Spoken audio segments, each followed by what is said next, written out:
What's so splendid about it? Other than one of your favorite players is the worst general manager in the history of sports. Whoa. Let's just say it the way it is. Listen, I saw you tweet that, and Yeah. I was going to save my characters on Twitter. Sure. You understand Kevin Durant didn't play. You understand Joel Embiid didn't play. Yeah. You understand Devin Booker didn't play. Like, he was affected by things that are affecting all of us and all GMs in sports. So take the slander elsewhere, Got pal. blown out. The game itself sucked anyway. It did. But that being said, golly, anytime a player thinks they should be GM, it made me think about, Deshaun Watson and, Russ, as everyone likes to call him. Yeah. Russell Wilson in Seattle. And, James Harden. And all the other players that think that, they could be GMs. Oh, I could be a general manager. I want to be a general manager. This is why the term shut up and play was created. Come on. You're using the Let NBA executives be executives and let players be players. Hold on a second. KD's priority, and I respect this. I appreciate this. Yeah. Kevin Durant's priority during the draft was to be loyal to his teammates. You're a loyal guy, too. Like, if we were having some kind of NBA, I'm not worried about the Kyrie Irving pick or the Harden pick. It's everybody else. Well, but he prioritized them. And that was the most important thing. Yeah, maybe you should have gotten a guy that can make a three-point shot. By the way, Kevin Durant's GMing business sucks. It's going all right. The Nets are second in the Eastern Conference. If you want to make him the net de facto GM, I suppose that's a good point. Wait a second. Yes. Why is Blake Griffin a Brooklyn Net? They worked out in the summer. Why is James Harden a Brooklyn Net? Well, I mean, Kevin Durant is, along with Sean Marks, I don't want to minimize him, well, you they're just did. the co-general managers of my basketball team, and you would admit they've mostly done a pretty good job. Yeah, just saying, you play, I'll GM. If I was an NBA GM and I had a relationship with Kevin Durant, I'd be on him. White on rice on him. Just to say, hey, this is why you play and why I wear a jacket and tie. Does that mean that you are saying, you, Craig Carton, are saying, boy, that LeBron James is a hell of a GM? Because if you're going to rip KD for bad GMing, we have to be fair and say LeBron built arguably the greatest starting five in the history of basketball. Not even close to the greatest starting five in the history of basketball, but I would say this, answer your query, sir. Yes. So if you're competing against inadequacy and minor league actions, it's very easy for you to be great. Like, just take regular professional sports, right? Okay. If you're incompetent as a general manager of a particular team, and I'm simply competent, I'm not great, you make me better than I am. You know what I'm saying? Yeah, of course. So Kevin Durant's incompetence as a general manager merely made LeBron look like a genius. I have the That's what I'm saying. perfect counter to you that even you're going to have to buy because I'm going to minimize myself and put you over, as they say. Go. If you and I were drafting a WFAN softball team, baseball team, whatever sport it is, yes, would you agree that you inherently have an advantage with your team because you're playing and I'm playing, and I am clearly not the athlete that you are? Would you agree with that statement? Oh, I got you. I got him. I don't think you got me, but I want to give you an honest answer. I do. So we're building a starting five. Let's do basketball. I'm starting from a better spot. Yes. Okay. You're starting from a better spot. But there's a lot of other guys that are going to be on the squad. No, but hold on. You have the number one pick. So not only are you starting from the stronger spot of, hey, I'm Craig, I'm a better athlete than Evan, you're also getting the first pick. So right out of the gate, Team Carton, much like Team LeBron, because KD was hurt, is at a huge advantage. Okay. I win. You don't win. That's a good argument. Oh, thank you. That is a solid, cogent argument. I do not have any retort against it. I've learned how to argue, Craig. Just put him over to, massage the ego. Just make me feel good about myself. Yes. Oh, you mean I'm better than you at softball? Okay, yes, you win. Thank you.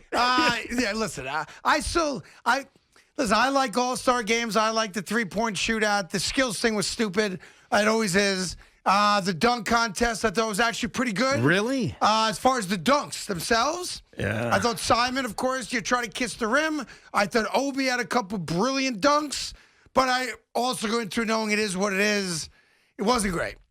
I thought the dunk contest was the best part of it, to be honest. I completely disagree. I thought Gladys Knight looked terrible. I hate to say that because she's 80 years old. I thought the other stuff they did around the game was stupid.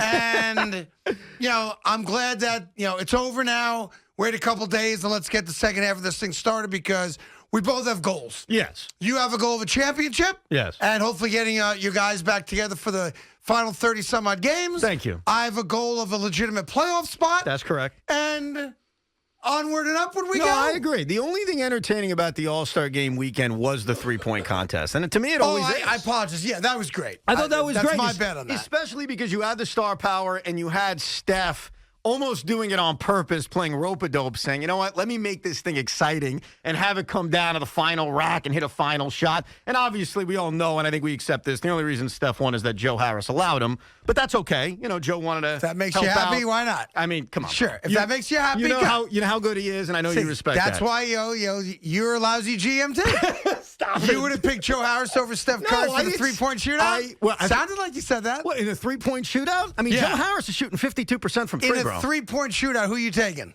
I mean, Joe Harris 2 years ago won the damn thing. Who you taking? I don't want to answer the Good. question. I'll take Steph Curry. I win. You know what really did stink? Because I love that Elam ending that they did this year and they did last year, and I was excited for you to witness it and for fans to Why do witness you it. keep, just out of curiosity, I know they refer to it as the Kobe ending. Why do you call it the Elam ending? That's what it's really Is that what it's called? Yeah. Okay. And I don't know the history of it to explain it. Fair enough. I just know that's what it's called. Got it. The game was so bad that the target ending score of 170 was so out of reach, but you saw a preview of it that every game ends with a quote-unquote walk-off. So we got to see Damian Lillard hit a game-winning basic half-court shot. I think it's really cool. I cannot make the argument today that I was hoping to make, which is I would do this permanently in the NBA. I know I'm not going to convince you. You mean every regular season game? Absolutely. Add 20 to whatever the team's leading by and go? 100%. And I'm a traditionalist saying this because the most unnatural thing in sports is the final 2 minutes of an NBA game in which a team is down by 5. Right, it takes forever. It takes forever, and it's not natural. Like, here's my example. You're 12 years old, or even your kids. They're playing basketball. Did they ever encounter a situation when they're playing with their friends on the street or they're at the gym where they've got a foul on purpose in the final 2 minutes? No, because they never play with a clock. Of course. It's always first to 15 by 2, first to 11 by 2, first to 21 by 2, whatever. Bingo. It's the most unnatural ending in sports, and it's not entertaining. Having a target score is, and I am not revolutionary when it comes to my beliefs in sports. I'm a basic guy. I like the pitcher hitting. I don't like circus acts in the 10th inning. I don't even like the shootout in the NHL. This is the one thing that, in theory, and seeing it in action last year, is freaking awesome. Yeah. But I understand it's tough for me to make that argument because you really didn't get to see it in its beauty yesterday because the game was so non-competitive. Yeah, I can't say I would sign up for every game like that, but it's the first time I've seen it because I didn't see it last year. And listen, it was so out of reach it didn't matter. Right. But you saw a little defense suddenly get played. Yeah. And the highlight of the game, of course, is between Dame Lillard and Steph Curry dropping threes from half court with legitimate just jump shots was just stupid. I liked it. A couple of things we'll get to today. Obviously, we're moving baseball-wise every day. Boop, boop, boop, boop, boop. A little bit closer every day. Boop, boop, boop, boop, boop. Nothing significant, though. Nothing significant. You're going to sit home and go, oh, wow, now I've seen that. So I think we got to get a couple more weeks into it before we start making, any type of declaration, which really bothers me because over the weekend, I go online, right? Mm-hmm. And I see this headline that grabs my attention. And the headline was, hold on, I even saved it. It's so stupid. I saved it for you. The headline was this. And the direct quote, not changing it even by a letter. MVP talk suddenly surrounding Yankees enigma. That's the headline of the article over the weekend. So I'm saying to myself, MVP talk about a Yankee player.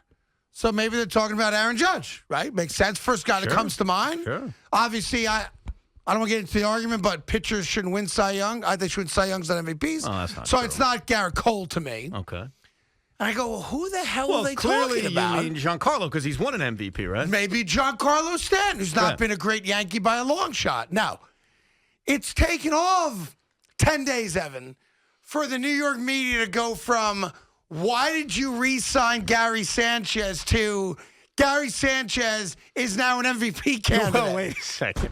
And I'm saying to myself, I know you're desperate for content. Right. And if me and Evan aren't giving you content, you have very little of it. But we literally in 10 days have gone from, I can't believe the Yankees are committed to Gary Sanchez. I can't believe Gary Sanchez, blah, blah, blah.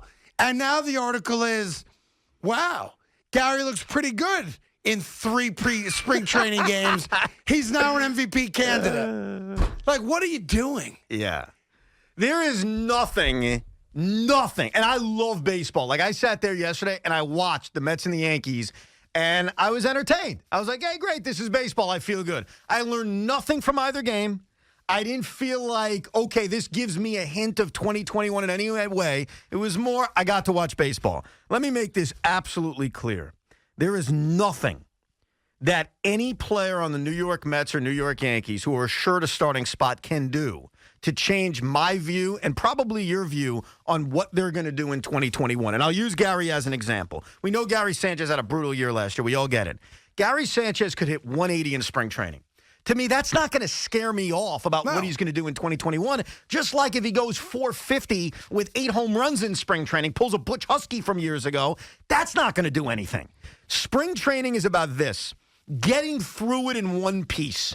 And that should be the priority for the Yankee fan. That should be the priority for a Met fan. Here's the best piece of news a Yankee fan can have. Aaron Judge isn't hurt. And I'm not saying that to be a jerk. I'm saying that because that's truly even better. Corey Kluber and Jamison Tyone, they have pitched. They've looked good. But more importantly, they're pitching. Yes. No, there's not been a single story yet. Oh, my elbow felt weird. My shoulder felt weird. I lost velocity. Right. So far, and you know it's going to change. Every team's going to go through it. But so far for the Yankees, the single best story is the non-story. That's absolutely the case. Nobody broke down. Ain't nobody hurt. Everybody feels pretty good. Here, I'll ask everybody a question. I don't care how diehard of a Yankee fan you are. What was Gary Sanchez's spring training numbers in 2017? Right. Nobody knows. Nobody knows. Right. Because they were showing you in spring training. Nobody knows. I thought it was fascinating that we've already jumped the ship or jumped the shark or jumped something to go from do you believe in him to he's now an MVP candidate. And you know what's crazy? It's comical. Gary Sanchez doesn't need to be an MVP candidate. That's the beauty of this whole thing. Gary Sanchez needs to be respectable behind the plate. He needs to hit for some pop, hit for a reasonable batting average, run into a couple of them in a clutch situation, and you've got yourself a winner in Gary Sanchez. You don't need him to win the MVP. And the other big story today is the big news that came out early this morning, and that is New York City high school kids are going to be back 2 weeks from today, and even the kids that go virtually are going to be allowed to participate in sports. Damn right. So that got done. We've been reaching out to the mayor's office all weekend and this morning, trying to get Mayor de Blasio on to walk us through all the particulars. It is somewhat convoluted in regards to the school part of it and who is allowed and who's not allowed. But in regards to high school sports, PSAL, private schools, and, of course, your Catholic High School Athletic Association schools, 2 weeks from today, March 22nd, high school sports are back. Now, for those of you, some of you, that doesn't mean nothing. You're just happy school's starting again. Right. I get it. But for a lot of you, it means a lot. So I just want to acknowledge that it got done 2 weeks from today. Well, I don't know why it's not a week from today. I know. Or why it's not today. I was thinking that too. But it's 2 weeks from today. Those kids, and even if your kid is studying virtually, they are allowed to attend and participate in high school sports. That is a good thing. It's obviously incredibly significant for those that are impacted. But here's what I would tell anybody that's not in high school, doesn't have kids in school, doesn't impact them. Every story like this is a return to normalcy. Everything. Like, I don't live in Chicago, bro, but when I read, hey, they're going to allow 20% of fans at Wrigley Field and U.S. Cellular, I got excited. Sure. I said, that's great news. So every piece of information that comes out, and here locally, this is big for a lot of people listening for obvious reasons. Either your kids participate, or maybe you are a high school kid who plays sports, or just wants to go back to high school. Every announcement like this, as we are approaching the 1-year anniversary of everything being shut down, makes you feel like, all right, we're getting there, bro. So we're slowly moving there. Lots to do today. It's also the 50th anniversary of what, for many people, was the single biggest sporting event of a century. Now, I'm not exaggerating that.